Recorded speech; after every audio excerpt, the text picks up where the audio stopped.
सुंदरम महान प्रमोदः पूज्य संत गण को स्वरूपानुरूप प्रणाम करते हुए हमारे पूज्य गोविंद गिरी जी महाराज आप सबको स्वागत कुसुम समर्पण करते हुए रसमय स्वागत को भी उन्होंने समर्पण करवाए हैं। इसके लिए हम बहुत बहुत आभारी हैं स्वामी जी महाराज। बंधुओं, यहाँ पर पूज्य संत जगत गुरु रामानुजाचार्य स्वामी जी महाराज की समता मूर्ति की स्थापना और उसको सार्थक बनाने के लिए 1035 कुंडों का एक वैदिक यज्ञ कार्यक्रम भी यहाँ पर अभी प्रचलन है, अभी चल रहा है। सुनते हैं वेदों का विस्तार एक समय में, यानी श्री वेदव्यास भगवान का समय में 1131 शाखाएं थी। ये ज्ञान का भंडारा, ज्ञान का सागर, और वहीं से ही जो ज्ञान धारा और आचार धारा मिलती थी, उसी से सारी जगत का उद्धार हो रहा था। न केवल भारत में, दुनिया में हर जगह में यहाँ से विज्ञान पाकर और वही संत गण देश दुनिया में उन जगहों को जाकर वहाँ पर लोगों को ज्ञान का आस्वादन करने के लिए एक अवकाश देते थे और मार्ग धर्म की रास्ता पर चलने के लिए दिखाते थे। परंतु कुछ काल का परिवर्तन हुआ। इस देश अनेक प्रकार आक्रमण से पीड़ित होकर और यहाँ का जो विज्ञान भंडागार था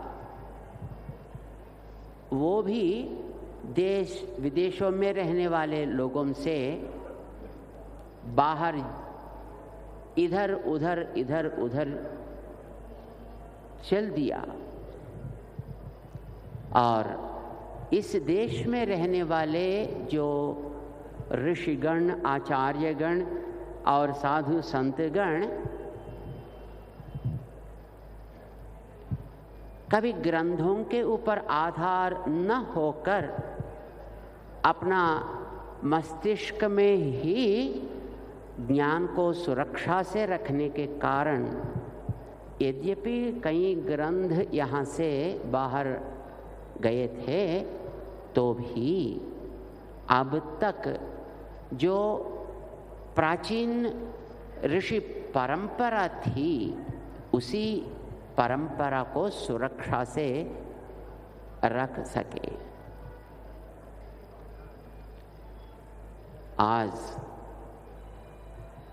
1132 शाखाओं से केवल 11 शाखा का नाम सुन रहा है और उनमें 9 शाखाएं प्रचलन हैं।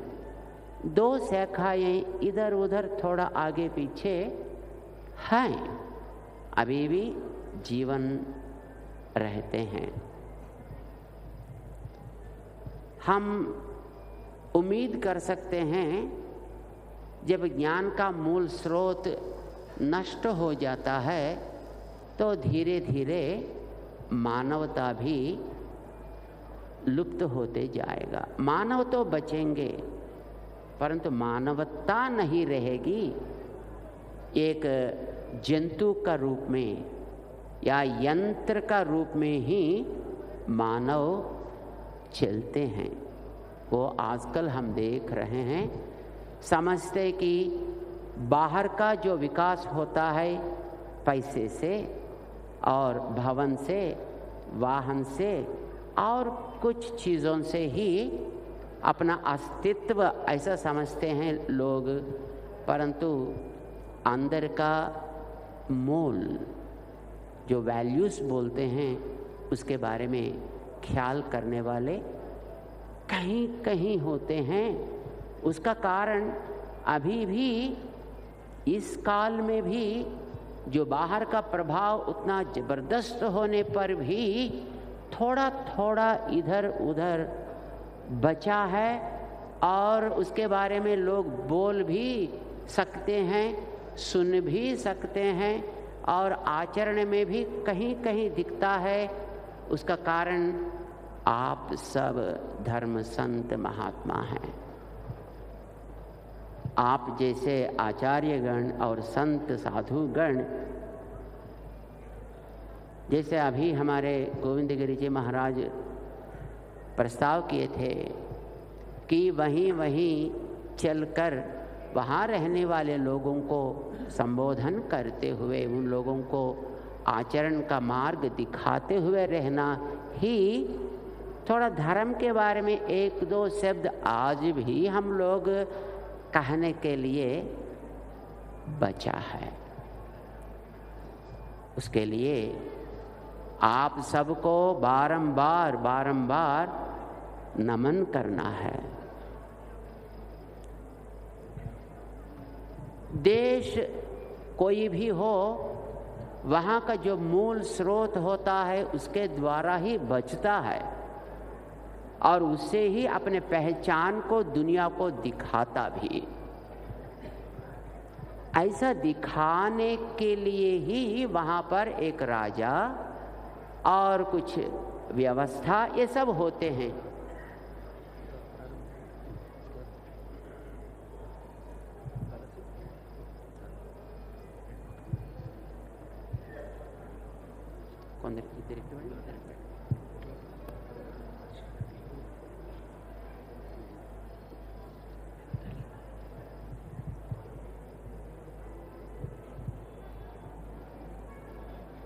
स्वागत सुंदर मालाओं से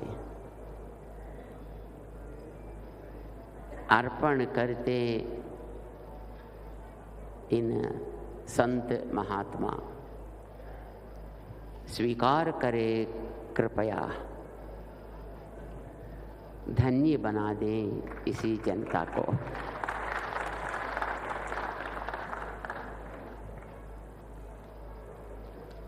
आचार्यगण,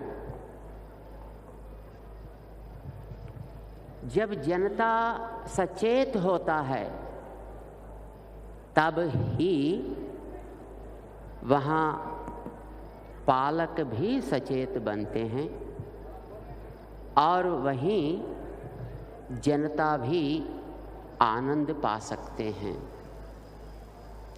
उन लोगों को रास्ता दिखाने वाले चाहिए। आप ही लोग हैं जो रास्ता दिखा सकेंगे। यद्यपि आचार्यगण देश में कोने कोने में विराजते हैं और अपना अपना कार्य क्षेत्र में लोगों को संबोधन करते हुए व्यस्त रहते हैं, तथापि एकत्र होकर ऐसे आचार्यगण एक सामुदायिक निर्णय लेकर कुछ सामुदायिक विषयों पर अपनी ज्ञान धारा को एक आचरणात्मक बना के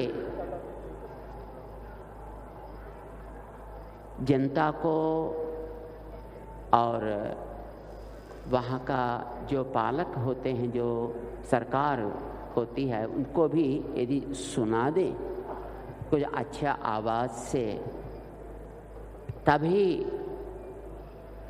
हम धर्म को बचा के रख सकते हैं। यहाँ पर समता की मूर्ति जो रामानुजाचार्य स्वामी जी महाराज का नाम हम ग्रहण करते हैं, वे 1000 साल पहले समाज का तनाव देखकर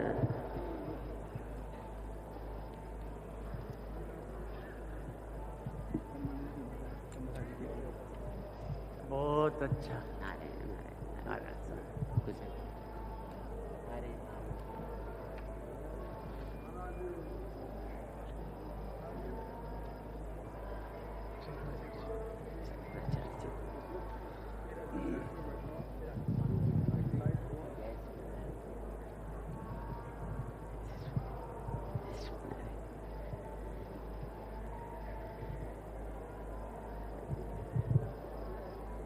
अहोभाग की बात है। अब भी हम अपने पूर्व आचार्य जो धर्म का स्रोत बने थे, उनकी परंपराओं में हम लोग आ रहे हैं, जिनको शंकराचार्य स्वामी जी से लेकर रामानुजाचार्य स्वामी जी और मध्वाचार्य स्वामी जी, ये तीनों भी इस देश का जो वैदिक धर्म है उसकी रक्षा करते हुए ज्ञान धाराओं को बहाए थे। भक्ति संप्रदाय का बीजारोप किए थे और वही संप्रदाय अब अनेक प्रकार, अनेक शाखा उनसे पल्लवित और पुष्पित होकर समाज को सचेत बनाते हुए अब भी दर्शन करने के लिए मिल रहा है। यहाँ विराजमान आप सब एक एक धर्म की पंथा लेकर लोगों को आप सचेत बना रहे हैं। कुछ सामान्य धर्म बनते हैं, कुछ विशेष धर्म बनते हैं। यद्यपि विशेष धर्मों के बारे में और विशेष विषय के बारे में भी अपने अपने स्थानों में चर्चा और निर्णय करते हुए अपना संप्रदाय को मजबूत बनाते हुए आगे चलना आवश्यक ही है। तथापि कुछ सामान्य विषयों पर हम सब एक होकर, हम सब मिलकर और अपने अपने जो पंथाओं का क्रम सुरक्षा से रखकर ही समाज सचेत रहने के लिए कुछ सेवा अर्पण तो कर सकेंगे ही। अपना जो कानून है वो धर्म की रक्षा के लिए अच्छा ही रास्ता दिखाए। आजकल हम देख रहे हैं एक एक चीज भी जो अपना प्यूरिटी जो होता है, जो पवित्रता, उसको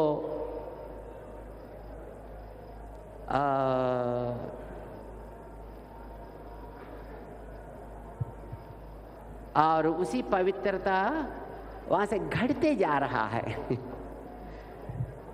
और इसको कैसा सुरक्षा से रखना है। यानी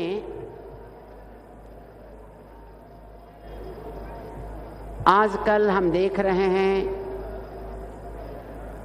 भूमि यद्यपि पवित्र है, हम सबका जीवन आधार है, इसी धरती माँ को फर्टिलाइजर्स, खाद, अनेक प्रकार का खाद देकर इसकी पवित्रता को नाश कर रहे हैं। गौ माता, असली गौ माता क्या है, इसको ढूंढना पड़ रहा है। और खाने वाले चीज भी अनेक प्रकार करप्ट होते जा रहे हैं, प्रदूषण होते जा रहे हैं। पानी भी प्रदूषण, हवा भी प्रदूषण, पेड़ भी प्रदूषित, हर एक चीज प्रदूषित होते जा रहे हैं। ये तो सामान्य चीज है, सबके लिए आवश्यक चीज है, चाहे वो आस्तिक हो या नास्तिक हो। और इसी हाल में आप सबका एक दायित्व, लोगों को पवित्रता को बचा रखने के लिए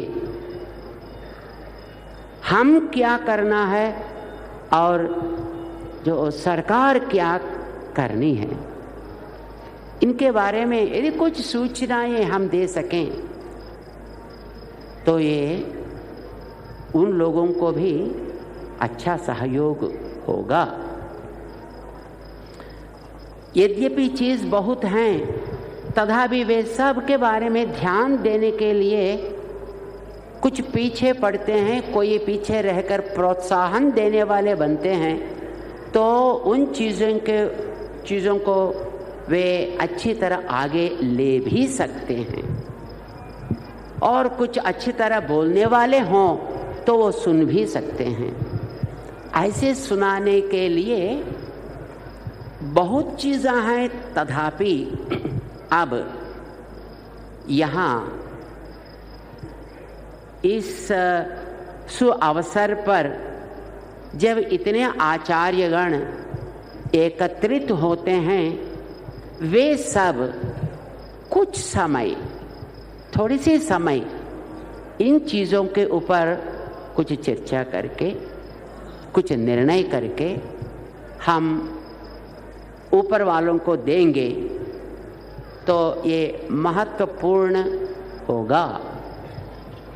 ये संकल्प लेकर यहाँ 4 बिंदुओं को लेकर आप सब का मार्गदर्शन स्वीकार करके आज, कल और 13 तारीख को 3 दिनों में यहाँ पर कुछ महान लोग आ रहे हैं। आज अपना गृह मंत्री श्रीमान अमित शाह जी यहाँ पर आ रहे हैं और कल मोहन भागवत जी पधार रहे हैं और 13 तारीख को अपना माननीय राष्ट्रपति महोदय यहाँ पर पधार रहे हैं। आप सब इन विषयों को लेकर कुछ अपना सोच और विचार एक सूत्रप्राय बना के देंगे तो इनको उन महान भावों को देकर इसके बारे में कुछ ध्यान देने के लिए हम कह सकते हैं। यही संकल्प लेकर आप सबको यहाँ पर विराजमान होकर कुछ विषयों पर चर्चा करने की प्रार्थना की गई है और आप लोगों को तकलीफ भी देकर यहाँ तक आने के लिए कुछ कष्ट भी दिए हैं। आप सब इसी को मानकर यहाँ पर पधारे हैं और इसके लिए हम पहले ही आभारी प्रकट करते हुए 4 विषयों का परिचय एक बार आपका सामने हम करते हुए आपके पास रखेंगे। आज अभी ये यहाँ पर हम केवल एक परिचय के लिए मात्र यहाँ पर हम अब यहाँ पर बैठे हैं।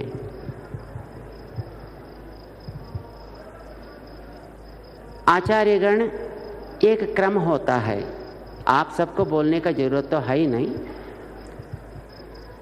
कोई एक विषय लेकर जब हम चर्चा करते हैं, उस समय में एक एक महान एक एक प्रकार का सोच रखते हैं, और ऐसा सोच प्रकट करने के लिए जहाँ पर हम सबको स्वतंत्रता रहती है, ऐसी जगह में ही चर्चा करनी है।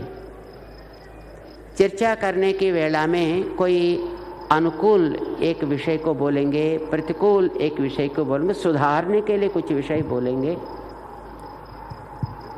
ऐसे विषय आंतरंगिक रूप में चर्चा करनी है, परंतु एक निर्णय लेने के बाद क्या कैसा करना है, तब ये समाज को बोलने में कोई पीछे पड़ने की कोई जरूरत नहीं होती है। इसीलिए चर्चा करने की वेदिका यहाँ से बगल में जो अपना ही एक कॉलेज है, वहाँ पर आयोजन किया गया है, और वहाँ भी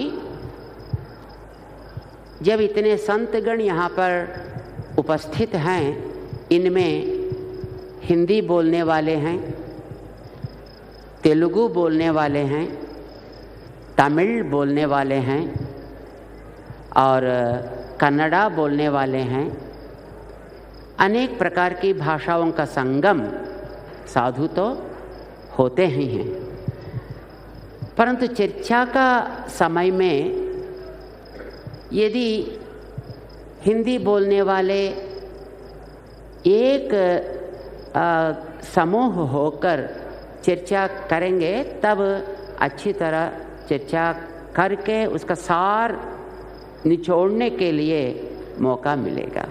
वैसे ही तेलुगु बोलने वाले वे सब बैठकर जब एक विषय पे चर्चा करेंगे, तब ही वे अपनी आलोचना धारा को अच्छी तरह प्रस्तुत करेंगे और कुछ विषयों पे अपना अभिप्राय को निर्णय के रूप में भी दे सकेंगे। वैसे ही तमिल भाषा बोलने वाले और ऐसे ही संस्कृत भाषा बोलने वाले, क्योंकि एक ही भाषा सबको कभी कभी जानकारी होती है, कभी नहीं भी हो सकती है।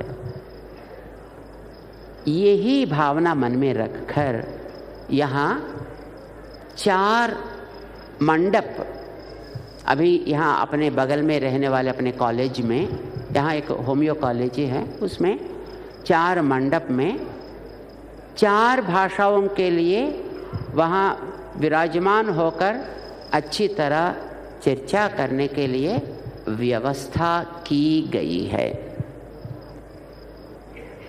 और एक छोटी सी बात है, आप सब क्षमा करें, यहाँ जितने भी संत पधारे हैं, ये सब अपना अपना कार्य क्षेत्र में प्रभावशाली हैं और जनता को प्रभाव करने वाले भी हैं। ऐसा एक मंच में यदि हम सब बैठकर एक एक कम से कम 2-3 मिनट अपनी विचारधारा को बोलने में ही 4-5 दिन लग जाएगा। निर्णय के बारे में क्या कहें, ये तो होने वाला काम नहीं है और वहाँ कोई भी निर्णय नहीं किया जा सकता भी है। ये ऐसा विषय नहीं है जो केवल आपका भाव को 2 मिनट में आप प्रकट करो, आपको 1 मिनट ही टाइम है। ये भी संतों के लिए ऐसा कहना उचित भी नहीं है। जो अपने विचार को वो स्पष्ट रूप में आगे रखने के लिए कुछ अवकाश भी होना चाहिए। उसीलिए अलग अलग जो भाषा भाषियों के लिए व्यवस्था यहाँ पर पृथक पृथक करके इन 4 विषयों पर अपन चर्चा करेंगे और कुछ निर्णय भी करेंगे और उसको एक रिजोल्यूशन रूप में एक क्या बोलते हैं, एक तीर्मानम, एक निर्णय, रिजोल्यूशन माने डिसीजन है।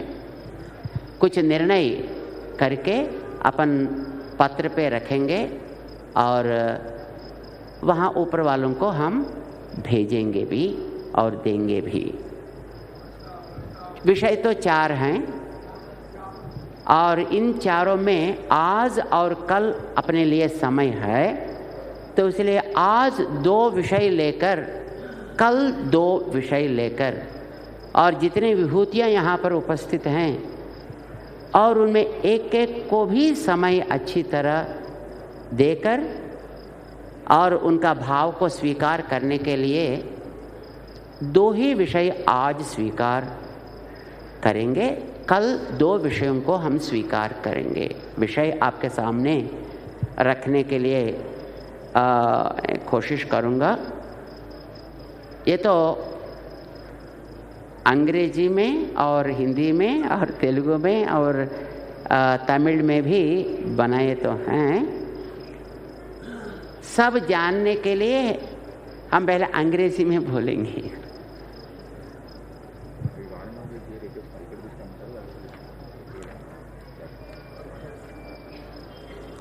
पहला प्रस्ताव है relevance of Ramanuja's ideology on equality in present day context। यानी रामानुजाचार्य स्वामी जी महाराज उनकी श्रीमूर्ति आविष्कार का समय में हम यहाँ पर उपस्थित हुए हैं। इसीलिए रामानुजाचार्य स्वामी जी को समता मूर्ति कहते हैं। वे समाज में रहने वाले भिन्न भिन्न कुल जाति जो बोलते हैं, कैस्ट, क्रीड, सेक्ट, सेक्शन, ऐसा ये सब मिलकर ही समाज का बढ़ाव के लिए काम करना है। और मिलकर काम करना माने ये नहीं है सब अपना अपना नियम को तोड़ दें। अपना जो नियम है उसको सुरक्षा से रखते हुए ही सामाजिक स्तर पे अपन आगे बढ़ने के लिए मिलकर मजबूत समाज को बनाने के लिए इस क्रम से रहना है। ऐसा करके कुछ रास्ताओं को उन्होंने दिखाया और उनका अनुष्ठान आज का समाज में हम कैसे आचरण में ले आ सकेंगे। एक सूत्र है, आराधना अपनी, मान्यता सबका।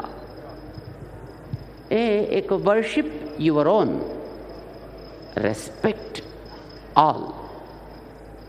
यानी कोई द्वैती होते हैं, कोई अद्वैती होते हैं, कोई विशिष्टाद्वैती होते हैं समाज में, कोई शुद्धाद्वैती, तो कोई भेदाभेद का होते हैं।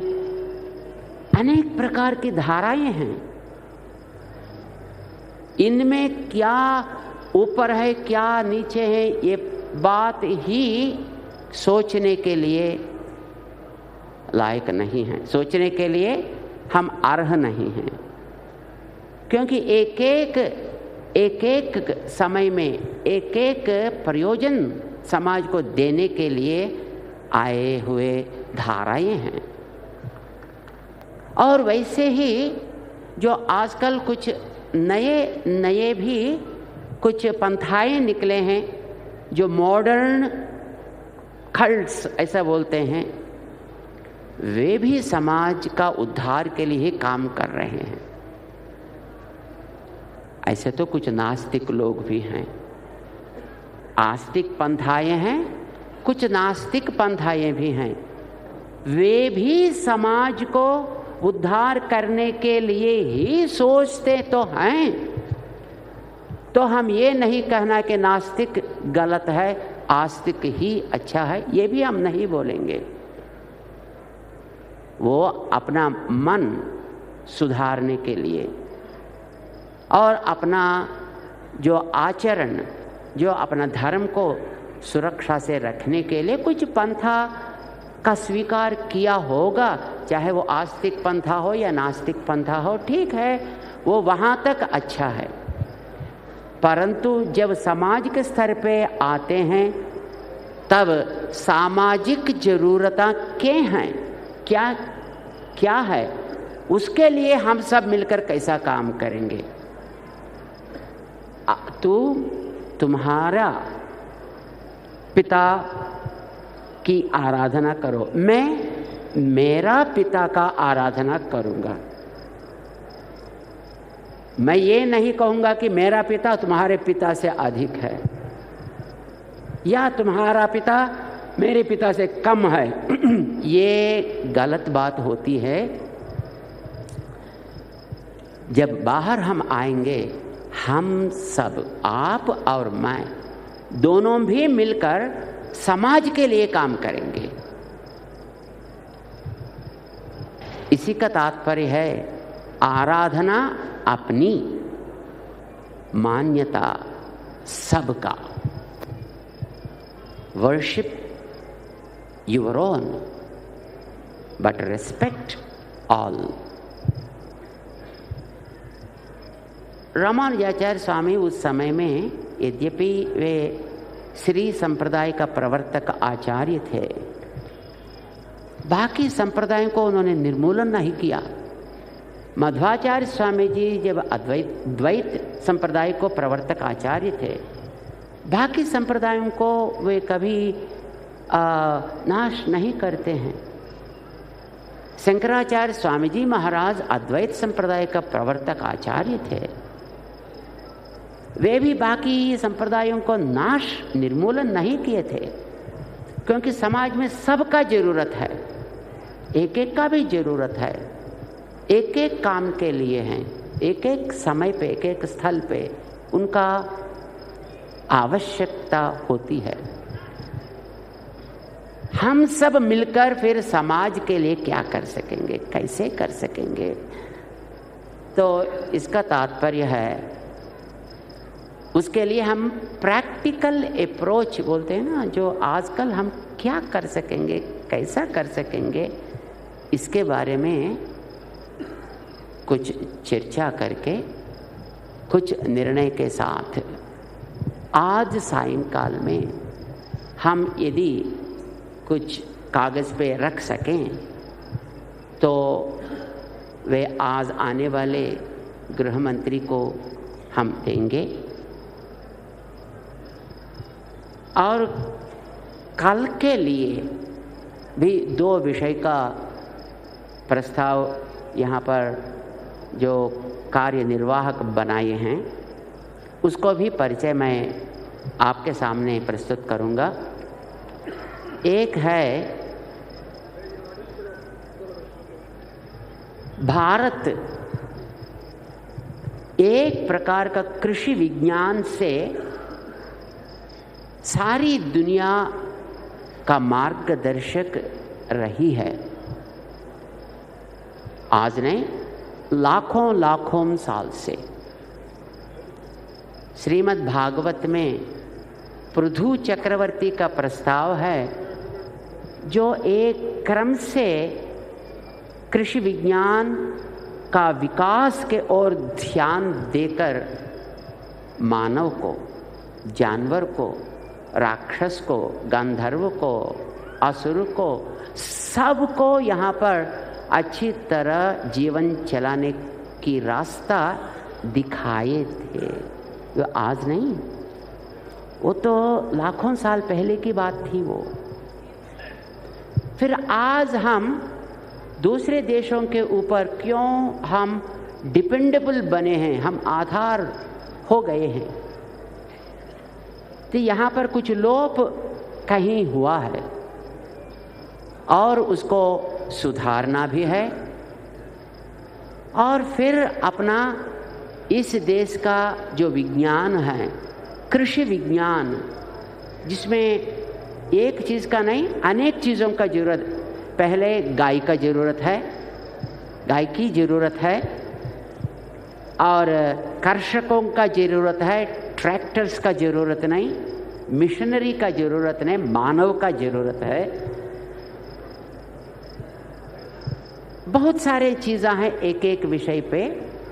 तो भारत का कृषि विज्ञान समाज को किस प्रकार स्वस्थ बना सकता है, न केवल भारत को परंतु सारी दुनिया को स्वस्थ बना सकता है, इसके बारे में एक विषय ये लेकर इसका अंतर्गत क्या क्या चीज़ें हैं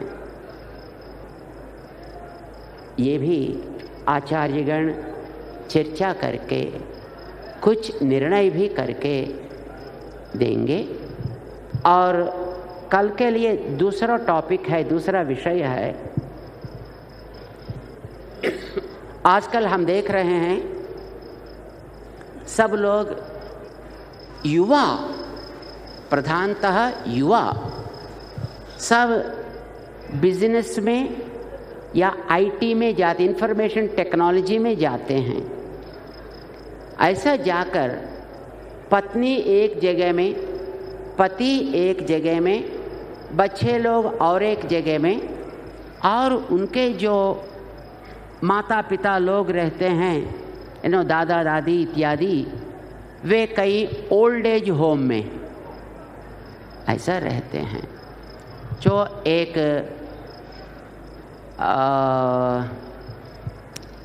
कुटुंब व्यवस्था जो बोलते हैं, जहाँ पर इससे पहले बड़े लोग रहते थे और उनका नियंत्रण में तो युवा लोग भी रहते थे, वहाँ पर छोटे बच्चे भी होते थे। यद्यपि युवा लोग दफ्तर में काम करने के लिए जाते थे, तभी भी बड़े लोग रहकर बच्चों की शिक्षा और उनका संस्कार अच्छी तरह देते थे। तब समाज में वैल्यूज़, जिसको सामाजिक मूल कहते हैं, वो सुरक्षा से रखते थे। आजकल तो वो केवल नाम मात्र बचे हैं। तो उनकी रक्षा के लिए ये समाज में कुटुंब व्यवस्था जो इस भारत ने समाज को, दुनिया को दिया है, और उससे हम धर्म प्रेम और देश प्रेम और सारी व्यक्तित्व का विकास करने के लिए क्या करना है, इसके बारे में कुछ अपने आचार्यगण यदि मार्ग दिखाएं तो ये तो अपना देश के लिए बहुत ही प्रयोजनकारी बनता है। ये अभिप्राय से 4 विषय, एक तो समता मूर्ति श्री रामानुजाचार्य स्वामी जो समता का संदेश दिए थे, उसको आज कल का हाल देखते हुए हम किस प्रकार आचरण में ले आ सकेंगे। दूसरी बात है आज के लिए, आराधना अपनी, मान्यता सबका, ये समझकर हम न केवल हिंदुओं को, सबके लिए इस साधु परिषद के द्वारा, इस संत परिषद के द्वारा, इस धर्माचार्य परिषद के द्वारा किस प्रकार का मार्गदर्शन दे सकेंगे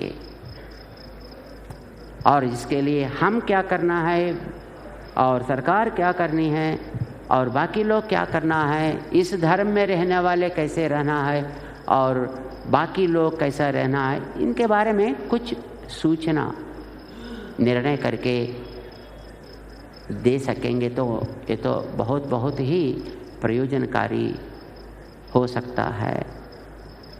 और पर्यावरण का परिरक्षण के लिए न केवल पर्यावरण फोकस करके कृषि विज्ञान अपना इस भारत का वैदिक विधान का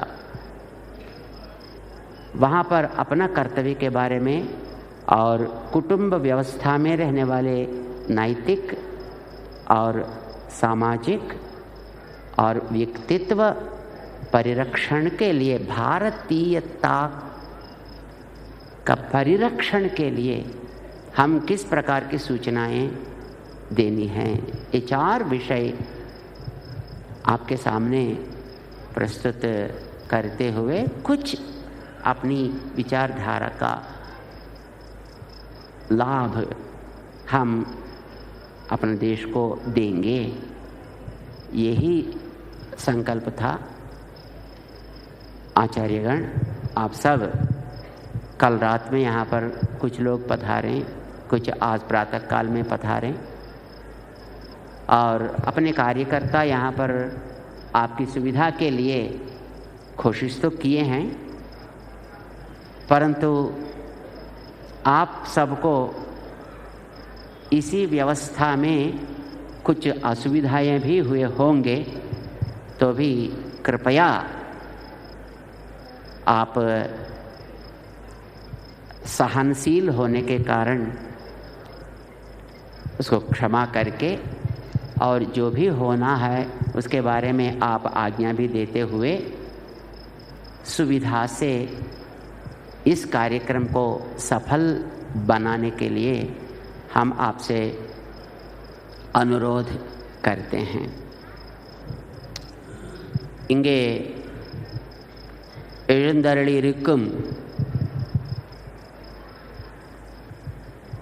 ஆதீன அதிபதிகள் மற்றும் உள்ள தர்மாச்சாரியர்கள் அந்த தமிழ் பேசக்கூடிய இடத்திலிருந்து இங்கே இந்த சதஸுக்கு வந்து இதில் கலந்து கொள்ளும் ஒரு அனுகிரகத்தை பண்ணின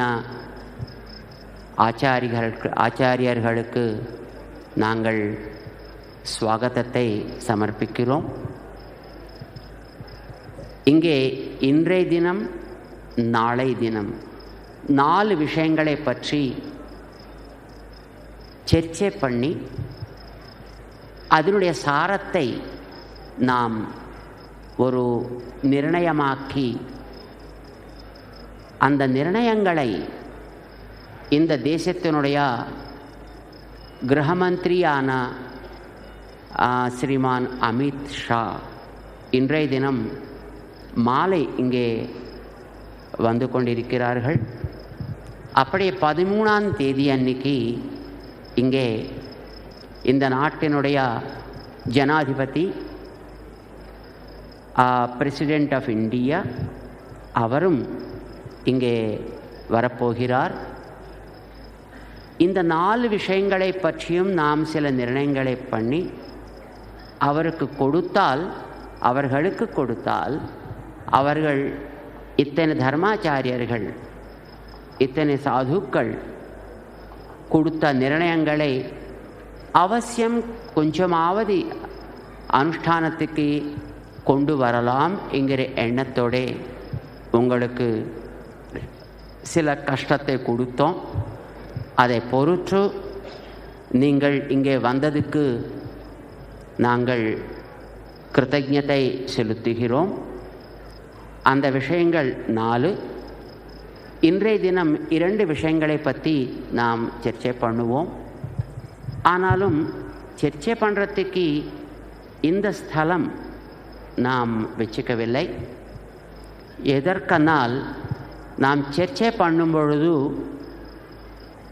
ஒரு ஏகாந்தமான ஸ்தலத்திலே இருந்து அந்த சர்ச்சைக்குள்ளே இருக்கக்கூடிய சாதக பாதகங்கள் நல்லபடியாக நாம் டிஸ்கஸ் பண்ணினால் அதனுடைய சாரத்தை நாம் சரியான முறையிலே கொடுக்கலாம்.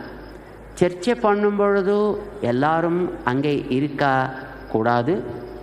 ஆனால் ஒரு தடவை சர்ச்சை பண்ணி அதனுடைய சாரத்தை கொண்டு வந்த பிறகு அந்த சாரத்தை பொதுமக்களுக்கு நாம் நன்றாக சொல்லலாம்.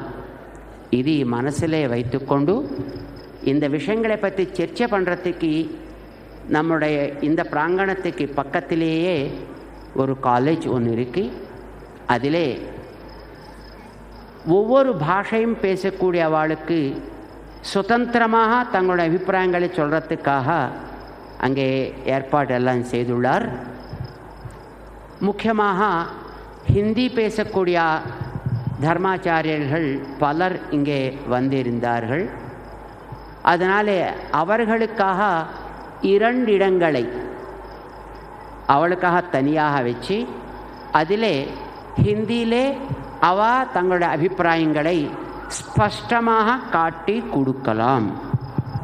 அப்படியே தமிழ் பேசக்கூடிய மலையாளம் இப்படிப்பட்ட பாஷைகளை பேசக்கூடிய சாது சந்து ஆச்சாரியர்களுக்கு ஓரிடத்தை தனியாக ஏற்பாடு செய்து அவருடைய அபிப்பிராயங்களை நல்ல முறையிலே அவர்கள் பேசுறதுக்காக வேண்டிய வசதி அங்கே பண்ணியிருந்தார்.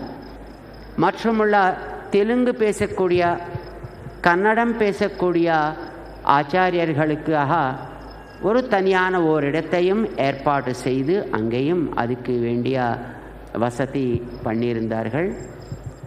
அதனாலே நீங்கள் எல்லோரும் அந்த கிருபையோடே அந்தந்த இடங்களிலே அந்த விஷயங்களை பற்றி ஸ்பஷ்டமாக பேசலாம்.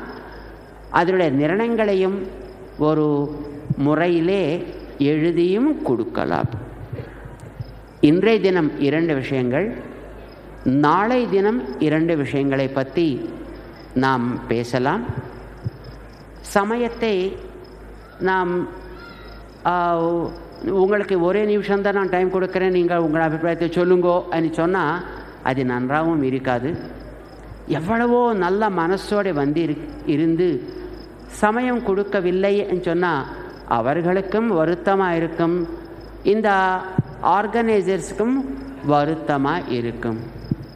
அவ்வளவு தூரத்திலேண்டி இந்த இடத்துக்கு வந்தும் ஒரு வார்த்தையும் பேச முடியாமல் போனால் நம்முடைய வரவிலே ஒரு பொருளே இல்லை. அதற்காக இப்படிப்பட்ட வியவஸ்தை. இன்றைய தினம் பேசக்கூடிய விஷயங்கள் 2. நாம் இந்த ராமானுஜருடைய ஸ்தானத்துக்கு வந்தோம். ராமானுஜ சுவாமி சமதா மூர்த்தி என்று சொல்லுவார்கள். அவர்தான் முதலிலே மந்திரத்தை எல்லாருக்கும் கொடுத்து ஒரு வர்க்கம் மற்றும் அல்ல, எல்லாருமே கடவுளை கும்பிடுறதுக்கு பார்க்கறதுக்கும் அவருடைய மந்திரத்தை பேசுவதற்கும் அதிகாரம் உண்டு என்று சொன்ன முதல் ஆச்சாரியர். அதனாலே அவரை சமதாமூர்த்தி என்று சொல்லுகிறோம்.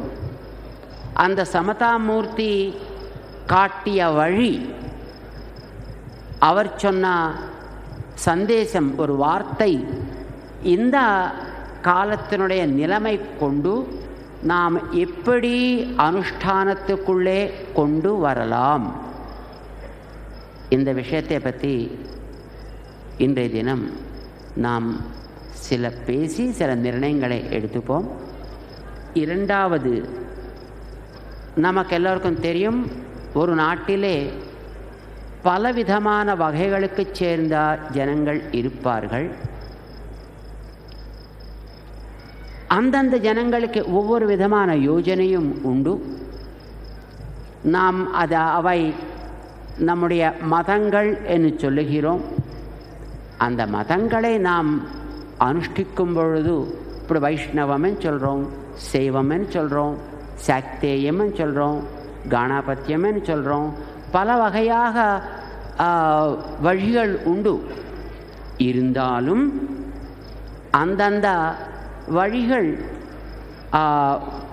வளத்தை பண்ணிக்கொண்டு எப்படி நாம் நம்முடைய நாட்டை முன் வழிக்கு கொண்டு போகலாம், நம்முடைய வழியை நாம் விட வேண்டாம், மற்றொருவருடைய வழியை நாம் தடுக்கவும் வேண்டாம். அவரவர்கள் அவருடைய வழியிலே இருந்து எப்படி நாம் எல்லோரும் ஒரு சமாஜத்தில் கலந்து கொண்டு நம்முடைய சமாஜத்தை முன்னுக்கு கொண்டு போகலாம். இது இரண்டாவது விஷயம் இன்றைய தினம் நமக்கு கொடுக்கப்பட்டுள்ளது. இந்த இரண்டு விஷயங்களும் இன்றைக்கு பேசுவோம். ஒரு நிர்ணயத்தையும் கூட சாயங்காலத்துக்குள்ளே நம்ம பண்ணி தருவோம். சாயங்காலம் நாம் எல்லோரும் கூட இந்த விஷயங்களை எழுதி நம்முடைய ஸ்ரீமான் அமித்ஷா அவர்கள் வரப்போகிறார்கள். அவருக்கு இந்த நிர்ணயங்களை நாம் கொடுப்போம். நாளை தினம் இன்னொரு 2 விஷயங்கள் நாம் பேசப்போகிறோம். அது முதல்ல நம்முடைய